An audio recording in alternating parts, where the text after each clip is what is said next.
What's going on, guys? Alex here, and today I'm starting a new series, and I'm going to call this series Behind the Counter, because this is my tech bench, and this is the counter where you'd come buy stuff or give me your guns to work on, and I'm behind it. So we're behind the counter. Anyway, this series is basically just going to be a question and answer series, and hopefully after these first couple episodes that I made my own questions for, I'm hoping to basically do it off of all your questions. Anything that you want to ask me, any Q&A about paintball or non-paintball, leave it in the comment section below. Send me a message on YouTube, send me a message on Facebook, or post on the wall of the page's Facebook channel. It's just facebook.com/PIPaintball. Go ahead and leave your questions wherever, and I will give my humble opinion on them. So right off the bat, I just made a bunch of questions that are basically just the most common questions I hear in the shop, in the retail store, and in my tech area that people ask me, whether it's from parents or new players or experienced players or anything, and I'm gonna give you my opinion on them. Granted, a lot of these questions, it is my opinion. I want to profoundly state that this is my opinion on a lot of things, unless I state otherwise. It doesn't necessarily mean that I'm right. I would like to think that a lot of these questions are not so opinion-based that there's no wrong answer. But again, there is still a lot of just opinion involved in the answers of these questions, and I would like to just put out there that this is mine. You may have a different opinion. I'm certainly not here to shoot down anyone's opinion. I'm just here to give you my opinion with the experience that I have in paintball. I've been around for a long time doing this. So without any further ado, let's just go ahead and get started with some questions.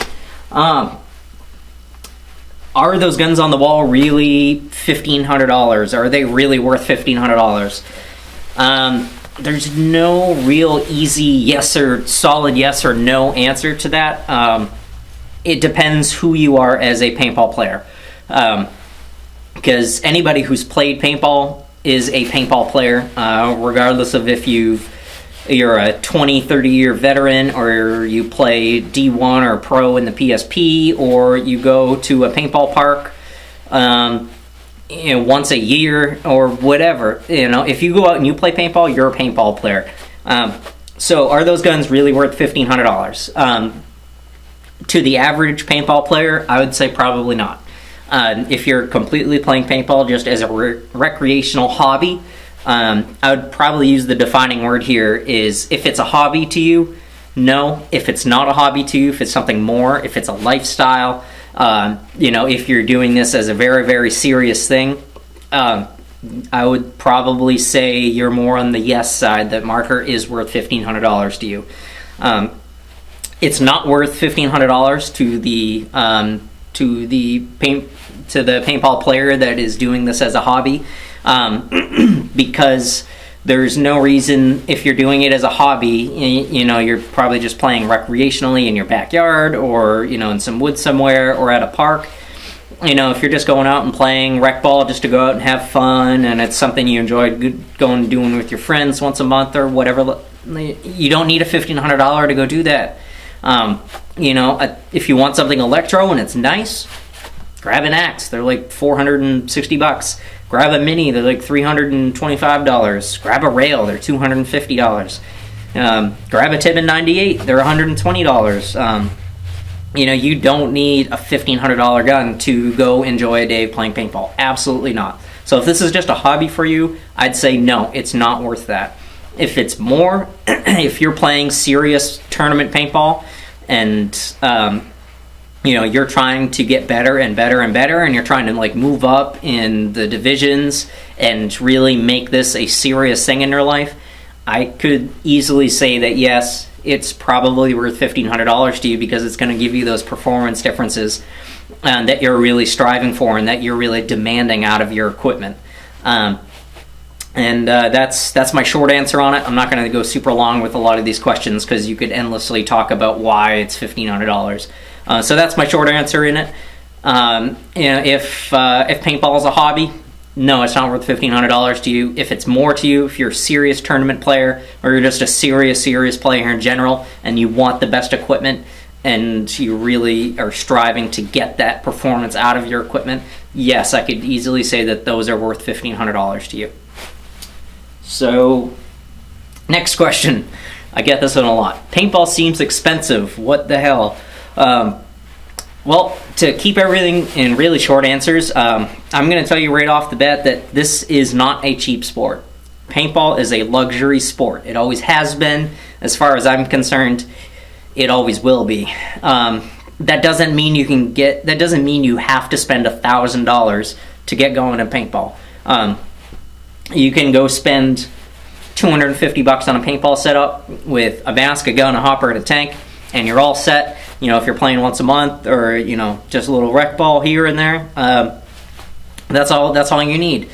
The point is, you're still spending $250 just to get started. You know, that's comparatively to a lot of other sports, that's not cheap. You want to start going playing pickup games of soccer or whatever, you go buy a ball, go buy a pair of cleats, you know, maybe some shin pads. There you go. Maybe $100, maybe, and you're all set. You can go play. You want to go play baseball? You know, a ball and a bat. There you go. You want to play basketball? Go buy a basketball. There you go. That's it. With paintball, you need to buy a gun, a hopper, even if it's only like a $5 graph hopper, a tank of some kind, and you obviously certainly need a mask. And it's just, you know, you're looking at, you know, a solid beginner setup that I would actually recommend, you know, is going to be around $200. That being said, you know, with the way everything is, it still might not seem like that much money.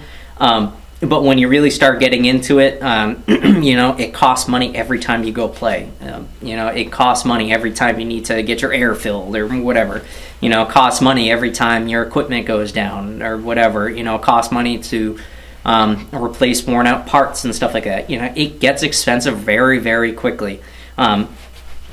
So that's my short answer. You know, paintball is a luxury sport. I think anybody else claiming that it's not, I just don't see it.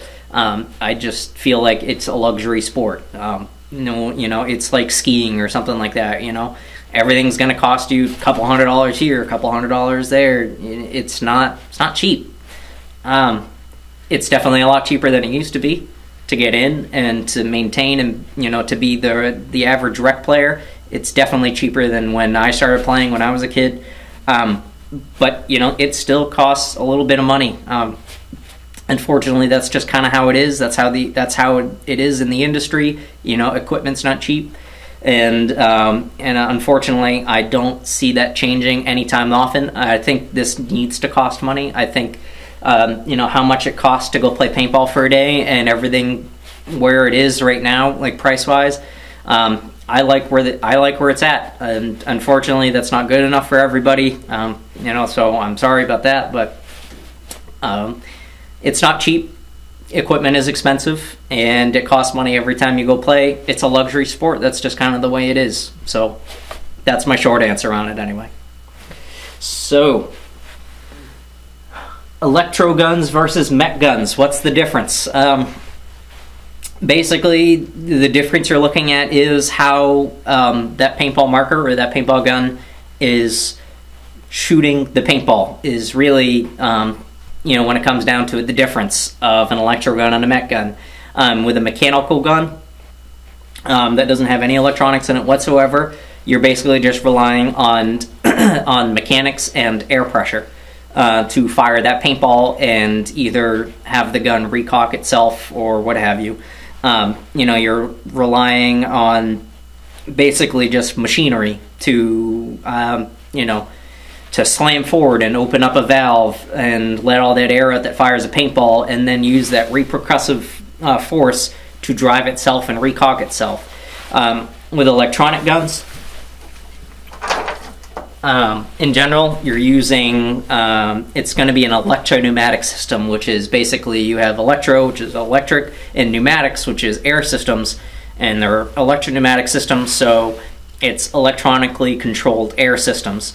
which is where you get stuff like this. This is a solenoid.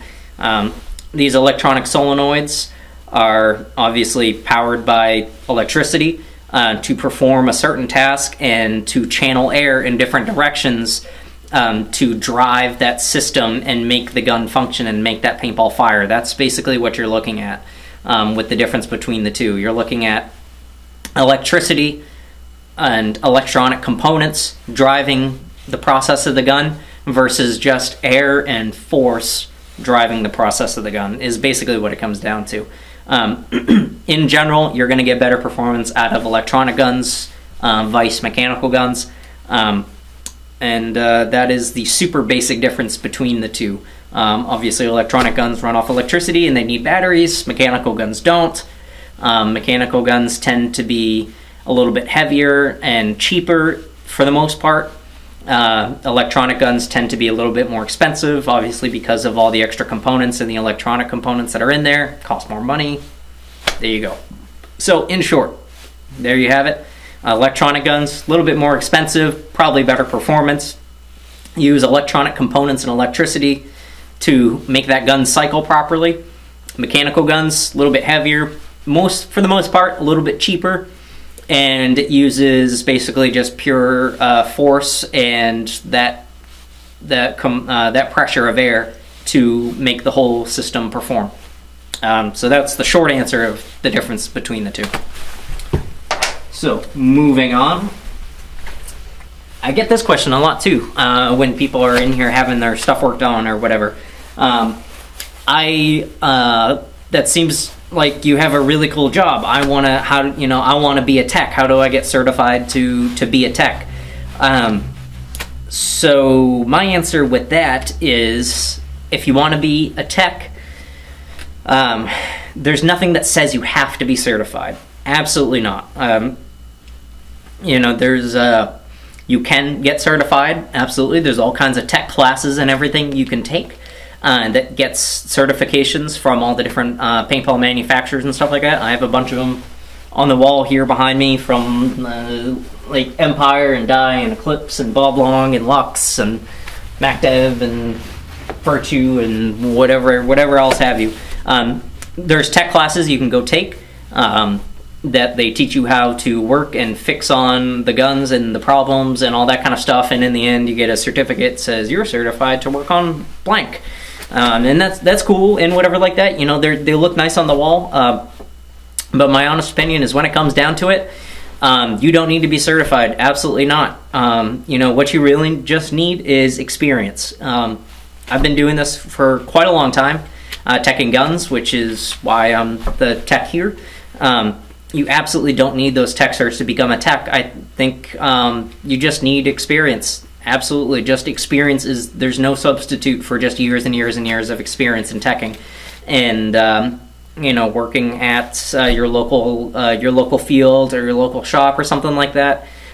Just getting all the different kinds of guns in and seeing all these different problems and figuring out how to fix them. There's no substitute for just experience. You can go get tech certifications. It's not easy. Here in the US, there's really only a couple ways to get tech certifications. The biggest one is down at Paintball Extravaganza, which happens every year in February. You can go to all these tech classes and stuff like that to get the certifications, but there's two problems with the random person going to do that. One, they're really expensive. A lot of these classes for the guns and stuff like that, like the Eclipse classes or the Dye classes, are easily over $1,000. I know the Dye class was like $1,300 or something like that, and the Eclipse classes are right up there too. So right off the bat, they're not cheap.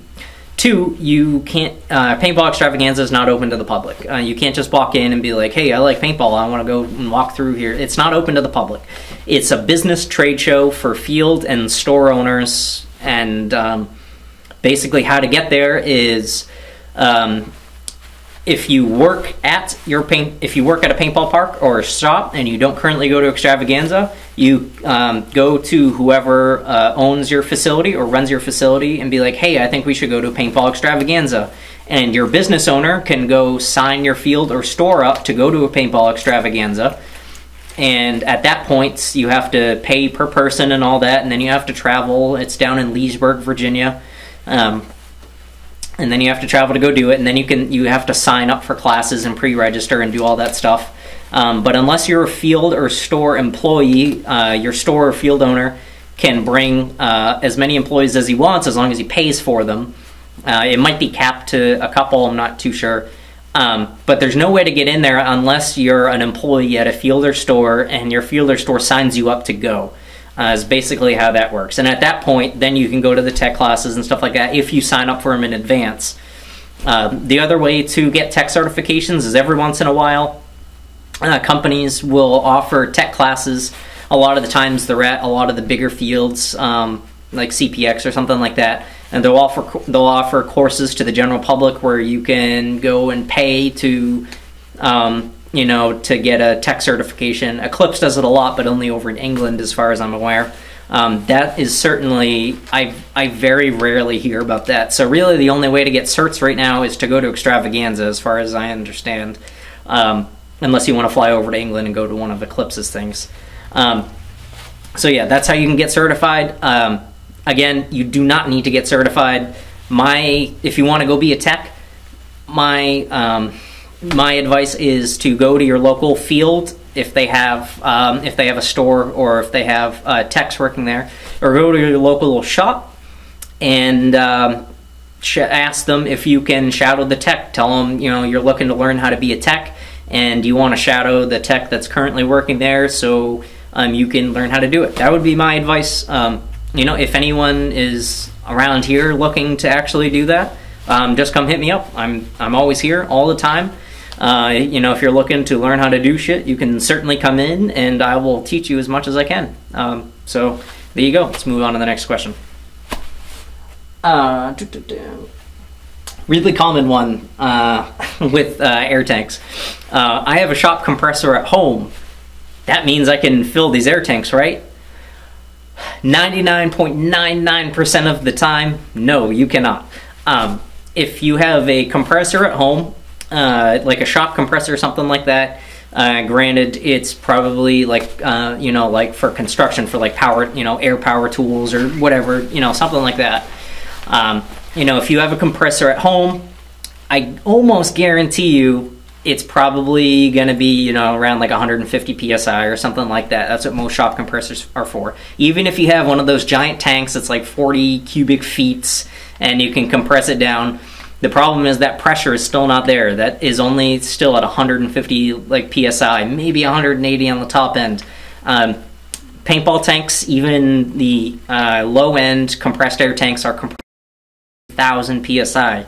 Carbon fiber tanks are compressed to 4,500 psi. So your shop compressor will not even begin to be able to touch that valve that's on the air tank to try and fill it. You're not going to be able to fill it at all. If you have scuba tanks or something like that at home, you can get a fill station that'll allow you to fill tanks, because those are filled, depending on your scuba tank, to either 3,000 or 5,000 psi. So if you can get a fill station, then you can fill tanks like that. Other than that, in almost every single case, no, your at-home shop compressor will not be able to fill compressed air tanks. Let's see.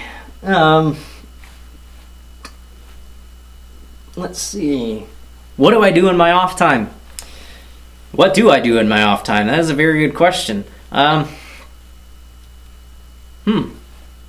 I pretty much I do a lot of paintball, everything, all the time. I'm either working here at the shop, working on people's guns, doing teching, or I'm doing computer work, because there's a lot more I do here besides just sitting at this tech bench and selling you stuff every weekend. Other than that, like in my off time, I still do a fair amount of gaming. I don't really do much PC gaming anymore. Right now, I'm still using my Xbox 360, and I'm currently playing Destiny and World of Tanks on Xbox 360.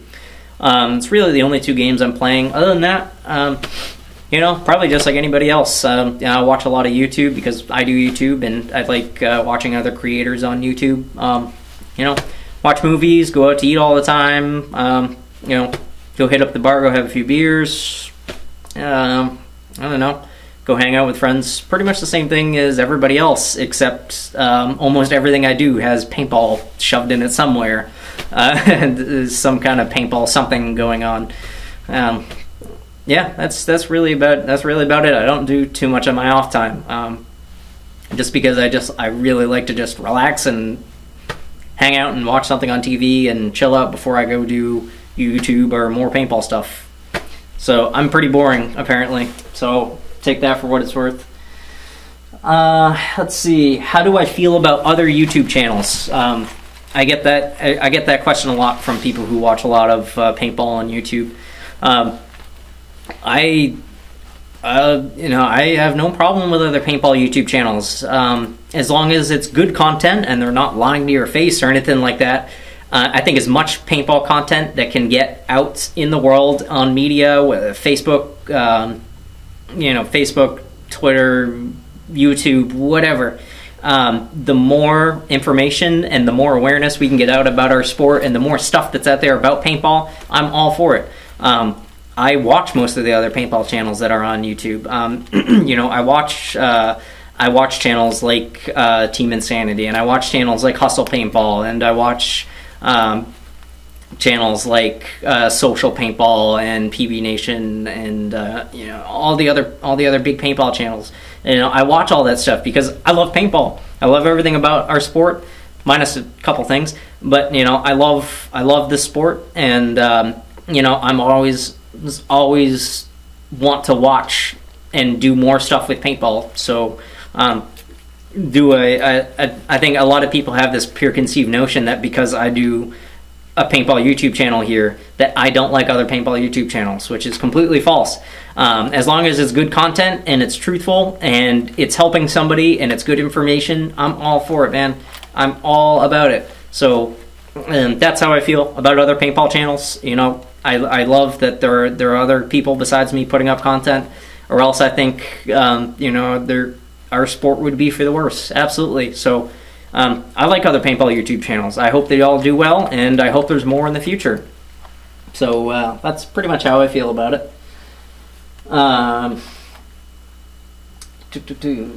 Question I get a lot about stuff here in the pro shop. A&S Gear has it online. Why don't you guys have it, or why can't you get it? Well, A&S Gear has a lot of stuff because they buy in bulk just about everything that exists in paintball, because they are a very large online retailer and they do a lot of orders. So that's what they do. They buy everything, and you know, it only makes sense for their store to carry more stuff so they can sell more stuff. Here in our pro shop, because this is a brick and mortar physical store, you know, our selection and how much stuff I bring into the store is limited because it costs a lot of money. It's a lot of overhead to have all this stuff sitting in the shop. There are certain companies, because of our physical location here in New England, that are just not popular. Not to say that they're bad, but you know, you look at guns. New England is solid Planet Eclipse territory. You know, straight up, that means dye guns don't sell as well. Bob Long guns don't sell as well. MacDev guns don't sell as well as Planet Eclipse guns. So there's no reason for me to stock. You know, we've actually been running down our stock really, really well here in the past couple months as we get into winter here. But you know, on the on season, you know, I've got you know, 3-4 Geos. I've got 3-4-5 LV ones on the wall. I've got, you know, tons of Ethas in all kinds of different colors. You know, I've got all of those guns. But that's not, you know, just because we sell a lot of those doesn't mean I'm going to stock 5-6 DMs. I'm probably only going to have 1, maybe 2 DMs in stock at any given time, just because they're not as popular. You know, and I know a lot of people will say, oh, well, that just means you're a bad salesman and you can't sell. No, I disagree. I think people come in here, and if they're buying, you know, high-end stuff like that, or if they're buying stuff in the first place, you know, a lot of times they have a preconceived notion of what they want to buy. And you know, not to put my, you know, my personal opinions on everybody, but I have preferences towards what stuff I want to carry in this shop, because I think stuff is better than some stuff is better than other stuff, and the quality is better than other companies or what have you. So, you know, a lot of the times I can get a lot of stuff. If you know, you say it in A&S gear, just because I don't have it in the store doesn't mean I can't get it necessarily. You know, I can always order something from any company. But the big problem with that is a lot of the times, you know, it's really hard to get something in really short notice. So if you want a very specific color of something or whatever, you know, a lot of the times the companies will be sold, they'll be sold out for like a couple weeks because they're getting more made or something like that. And, you know, you'll see A&S gear have it because when they first came out, they bought 80 of them in every color, and you know, I might have only bought like 1 or 2 in, you know, maybe a couple of the colors or something like that. So getting products from companies is not as easy. You know, companies just don't have every single product in every single color, in every single size, in every which way, just sitting around waiting to send it out to somebody. That's not how these companies work. Planet Eclipse is a perfect example. You know, they make guns in batches. You know, they don't, I guarantee, like, any given week when I call my sales rep at Planet Eclipse, they do not have every single color Geo and every single color LV1 just sitting there. You know, especially with smaller runs of colors. You know, they don't have every single one sitting there just waiting for somebody to purchase it, because that costs a lot of money just to have that stuff sitting around. So they only make them in batches. You know, a really perfect example of the Eclipse is arm pads. Arm pads are always hard to get because they're always, whenever they get a big shipment in, a lot of them go to the big online stores, and they go to bigger retail stores like ours, and you know, around here, Boston and Wizard.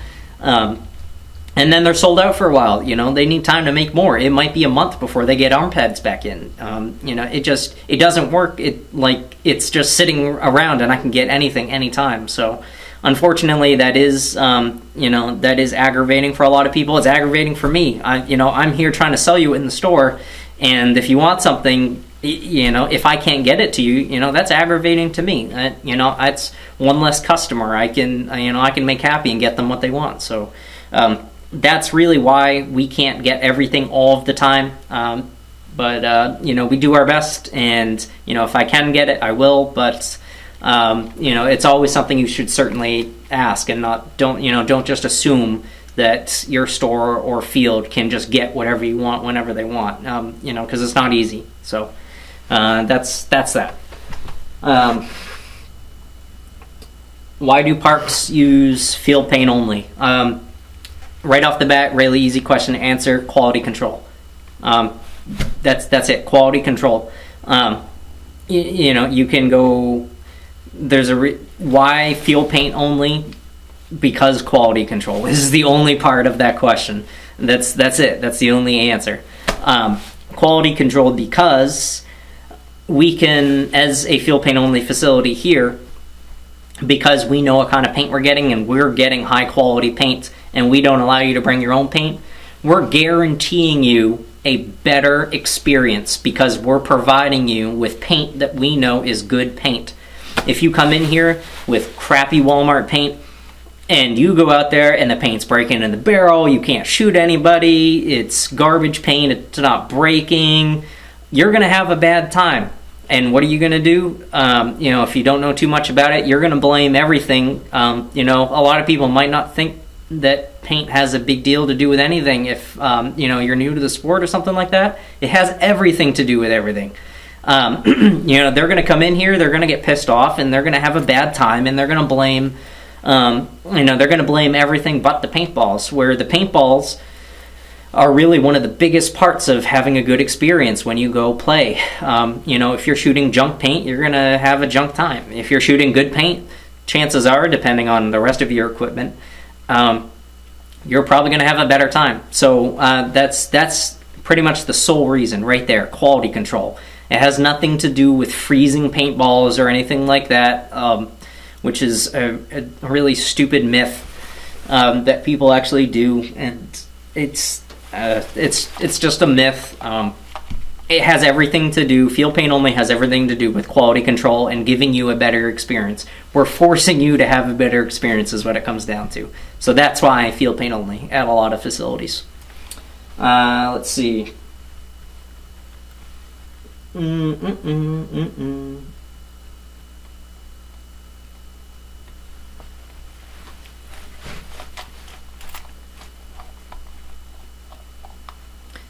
So there you go, guys. I'm going to wrap up this first episode here. I don't want these to... I'm going to try and not make these super long, but there you have it. So that was just a good amount of questions that I had written down that I get pretty frequently here in the shop. Let's restart that.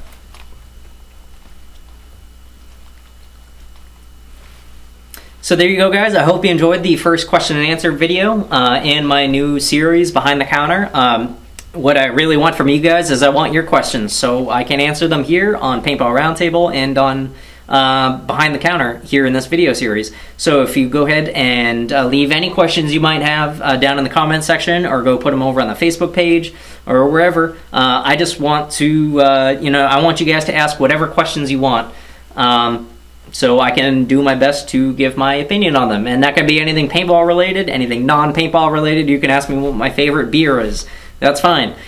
Just any questions that you guys might have. That's really what I want to make. I want to make a good question and answer video because I know, every time I do a video, it's about a very specific question or a very specific something. And we don't get to cover like a broad base of questions, all the time. So that's what I want to do. So I hope you enjoyed the video, guys. If you did enjoy the video, I'd really appreciate it if you hit that like button. It helps out the channel a lot. And that's all I got for you guys, so I will see you next time.